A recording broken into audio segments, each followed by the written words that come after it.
한국공과대학교 환경공학부 석사과정 고지호입니다. 저는 엔소를 예시로 하여 딥러닝을 활용한 CCM 에뮬레이터 개발에 대한 내용으로 발표를 시작하도록 하겠습니다.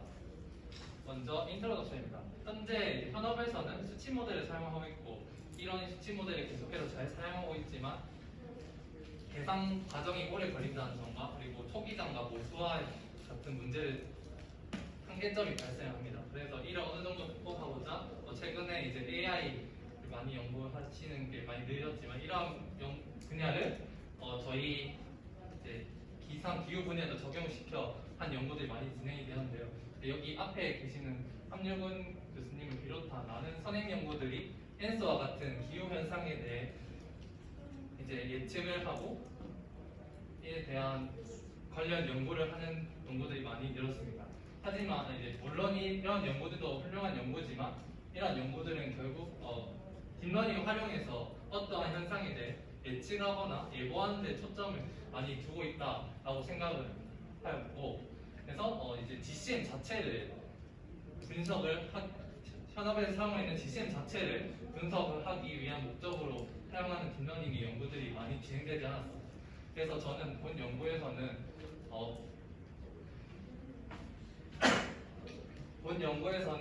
이러한 GCM을 모의하는 일종의 이제 딥러닝을 활용해서 에뮬레이터를 만들어서 GCM에서 나타내는 엔소의 특성이나 더 나아가서 이제 기후 시스템에 대한 이해를 돕고자 이러한 GCM 에뮬레이터를 개발하고자 해서 연구를 진행했는데요. 현재는 이제 개발하기 위한 아직 초기 단계에 있어서 미완성이라 현재까지 해놓은 결과에 대해서만 말씀드리도록 하겠습니다. 먼저 제가 사용한 데이터입니다. GFD의 천년 히스토리컬 실험 데이터를 사용하였고요. 엔소를 보기 위해서 태평양 지역의 SST, SSH 그리고 850헥토파스칼의 유린들을 사용하였습니다. EOF하여 PC123만 가져와서 사용했습니다. 많은 이제 선행 연구들에서도 이 PC123가 태평양 지역의 변동성을 어느 정도 잘 설명을 하고 있다라는 연구들이 나와 있고, 그리고 니노 인덱스와도 어느 정도 관련이 있다라는 것이 알려져 있어서 저도 제가 사용한 데이터에 확인해본 결과 이런 PC123까지가 대략 50, 적게는 55에서 한 70%까지 설명을 하고 있어서 어느 정도 설명을 하고 있다라고 말씀드릴 수 있습니다. 그리고 이제 데이터를 사용할 때 이 변수들만의 스케일이 다르기 때문에 나중에 학습 데이터에 넣어줄 때 문제점이 생겨서 이를 노멀라이즈해서 사용을 하였습니다. 다음은 이제 제가 사용한 기법에 대한 설명입니다. 딥러닝에서 가장 기본적으로 알려진 이러한 DNN 구조를 사용하였고요. 내부 구조를 보시면 인풋 레이어에 앞서 말씀드린 데이터 9가지 변수, 그리고 아웃풋 레이어에도 똑같이 9가지 변수를 사용했습니다. 이렇게 똑같은 인풋과 아웃풋을 갖게 한 이유는 뒤에서 설명을 드리도록 하겠습니다. 그리고 이 5개의 히든 레이어 다섯 층의 히든 레이어를 사용하였고, 이 왼쪽 아래는 이런 딥러닝 모델을 만드는데 사용한 방법들의 구체적인 설명입니다. 이때 이제 제가 각 시즌마다 4개 만들어서 4개를 만들었는데요. 이때 예를 들어 인풋으로 이제 GCM의 맘 데이터를 이 맘 모델에 넣게 되면 아웃풋으로 JJ의 이런 변수들이 나오게 됩니다. 즉 이제 3개월 리드 타임을 갖는 값들이 나오게 된다는 뜻입니다. 그래서 이러한 방법을 적용시켜 3개월씩 예측하는 각 시즌 모델들을 결합하여 적분해 나가는 구조를 만들었는데요. 이렇게 GCM 데이터를 처음에 넣어주게 돼서 이런 첫 번째 시즌 모델에 인풋으로 들어가게 됩니다. 이런 인풋이 다시 이제 그 다음 아웃풋으로 나오게 되면 다음 두 번째 시즌에 대한 인풋으로 들어가게 되고 다시 아웃풋으로 나오는 이런 식으로 반복해서 이제 시간을 적분해 나가는 구조를 가지고 있습니다. 그래서 이 각각의 이 시즌 모델들은 이제 독립적으로 학습을 시켜서 만들어 주었고요.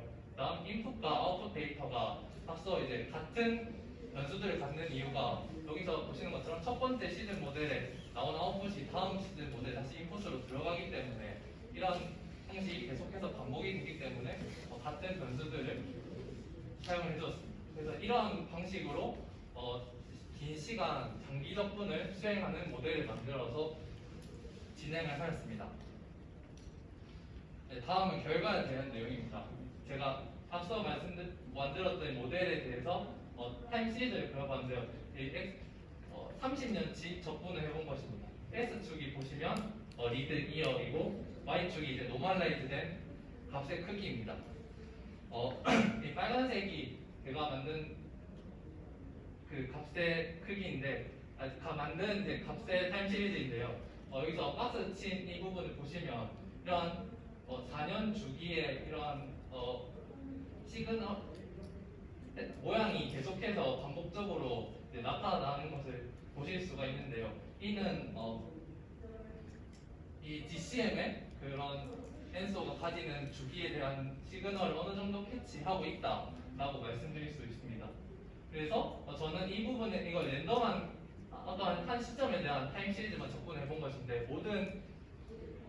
모든 시점에 대해 접근을 해보아서 이 시간에 따라 어떻게 변하는지에 대한 결과를 보았습니다. 보시는 그림 먼저 코렐레이션 같은 경우에는 전체적으로는 계속해서 쭉 감소를 하게 되지만 여기 보시면 2년 정도까지는 어느 정도 이 원래 GCM 데이터를 잘 따라가고 있다라는 것과 그리고 앞서 말씀드렸던 이런 4년 주기의 엔소 시그널을 캐치하고 있다 이런 점을 통해서 어느 정도는 그래도 이 모델이 그런 엔소를 예측하는 엔소를 이제 모의하는 성능이 어느 정도 가지고 있다라는 것을 말씀드릴 수 있을 것 같습니다. 그리고 이제 두 번째로는 이 스탠다드 데비에이션 같은 경우는 계속해서 이렇게 줄어드는 현상이 나오게 되는데 이는 이 모형에서의 문제가 아니라 원래 그런 모든 이제 시스템에서 초기에만 시그널을 주고 계속해서 시간에 따라 경과를 보게 되면 이런 식으로 댐프드 모드가 되어서 점점 이제 시그널이 약해지게 되는 현상이 발생합니다. 발생하는 게 자연스러운 발생한다고 알려져 있는데요. 그래서 이러한 현상이 저의 모델에서 똑같이 나타나는 것을 보실 수 있습니다. 저는 그래서 먼저 여기서 이런 코렐레이션 같은 예측성에 초점을 두기보다는 이런 앰플리튜드가 줄어드는 문제를 해결해보고자 먼저 초점을 두어 연구를 진행을 하였습니다. 그리하여 이렇게 아까 말씀드렸던 그 모델에서 아웃풋이 나올 때 다음 인풋으로 들어가기 전에 어떤 이제 이런 앰플리피케이션을 통해서 값을 증폭시켜서 하면 앰플리튜드가 좀 줄어드는 것이 없어지지 않을까 하여서 방법을 진행해 주는데요. 첫째 두 가지 방법을 진행해 주었습니다. 첫 번째 방법으로는 이제 그냥 심플하게 그냥 부스팅해 주어서 원래 떨어진 값만큼의 떨어진 스탠다드 데비에이션만큼을 다시 나눠줘서 부스팅을 해주는 방법이었고, 두 번째는 엔소가 DCM에서 죽지 않는 이유가 이러한 어떤 외부적인 폴싱으로 인해 노이즈가 추가됨으로 인해서 계속해서 그게 트리거 시켜서 엔소가 유지된다라는 생각을 해서 노이즈를 넣어준 두 가지의 방법을 사용하였습니다. 그래서 먼저 첫 번째 방법입니다. 이 방법은 단순하게 부스팅을 해주어서 수행해 주었는데요. 이 3개월 예측한 값에 만약에 예를 들어 한 90%만큼이 90%만큼으로 10%만큼 줄어들었다면 다시 그 10%만큼을 나눠주는 방식으로 그런 식으로 이제 진행해 주었는데요. 보시는 것처럼 이 초록색이 제가 그 첫 번째 방법을 사용한 타임 시리즈를 나타낸 것인데 이때 보시면 이제 앰플리튜드가 증가하는 것이 나타났습니다. 하지만 이제 앞서 보여드렸던 이런 그 4년 주기의 패턴을 가지는 게 그대로 계속해서 반복되는 것을 보아 이러한 문제점이 초기 값에 따라 이러한 모양이 계속 결정이 된다는 것이었고, 그리고 이러한 방법이 너무 제가 인위적으로 이 줄어드는 것만큼을 나눠준다고 생각하여 바람직한 방법을 생각하지 않아 두 번째로 사용한 노이즈 방법을 사용하였습니다. 다시 해보았습니다. 그래서 두 번째 방법은 이제 모델이 이런 그냥 원래 나온 이 아웃풋에서 그냥 랜덤한 노이즈 값을 더해주는 게 아니라 이제 모델이 예측하지 못하는 부분까지 그 부분 노이즈라고 생각하여 3개월 예측에 대한 에러를 구해서 그 에러를 EOF를 해가지고 코베리언스를 변수들 간의 코베리언스를 구한 항을 그냥 같이 곱해서 이제 거기에 랜덤하게 노멀 정규 분포로 따르는 값을 더해줬다고 생각하시면 될 것 같습니다. 여기서도 1번 방법과 마찬가지로 이 노란색, 파란색 선을 보시면 알 수 있는데 똑같이 앰플리튜드가 증가하는 것을 보실 수 있습니다. 이때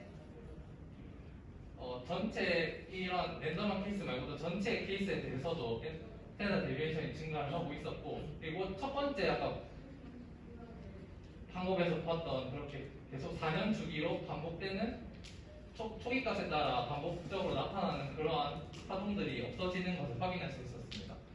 즉 이제 노이즈를 추가해주는 방법을 통해서 앰플리튜드가 증가도 하고 초기 값에 따라 동일하게 패턴이 반복되는 문제들을 어느 정도 해결할 수 있었습니다.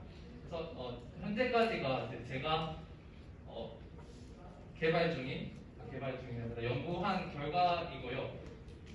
여기에 대한 이거는 이제 노멀한 것보다 어느 정도 이제 스탠다드 데비에이션이 증가했는가를 나타내는 것이고, 현재까지가 이제 제가 하고 있는 연구들의 결과입니다.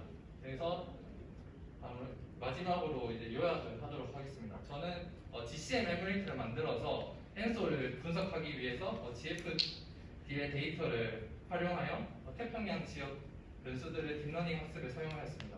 그리고 이렇게 이제 각각의 3개월짜리 시즌 모델을 학습을 시킨 뒤에 이를 결합시켜서 단기 적분 모델을 만들어서 타임 시리즈 계속해서 시간을 적분해 나가는 모델을 만들었습니다. 이 만들어진 모델의 처음 시점에 DCM을 넣어서 넣게 되면 점점 시간이 갈수록 이렇게 앰플리튜드가 줄어드는 현상을 보실 수가 있었는데요. 이를 해결하고자 앰플리파이 시켜주는 방법을 추가했고, 첫 번째 방법으로는 너무 인위적인 방법이라 생각하여 두 번째 노이즈 방법을 사용해줬고, 그래서 앰플리튜드가 줄어드는 점, 그리고 두 번째로 아까 초기 값의 영향에 따라서 계속해서 패턴이 반복돼서 나타나는 점, 그 점을 문제점을 붙일 수가 있었습니다. 네, 그리고 이제 더 나아가서는 아까 말씀드렸던 이제 앰플리튜드 문제뿐만 아니라 노이즈에 대한 앙상블을 늘려가는 식을 통해서 예측성에 대한 초점을 두고도 연구를 진행해 볼 생각입니다. 네, 여기까지 감사합니다.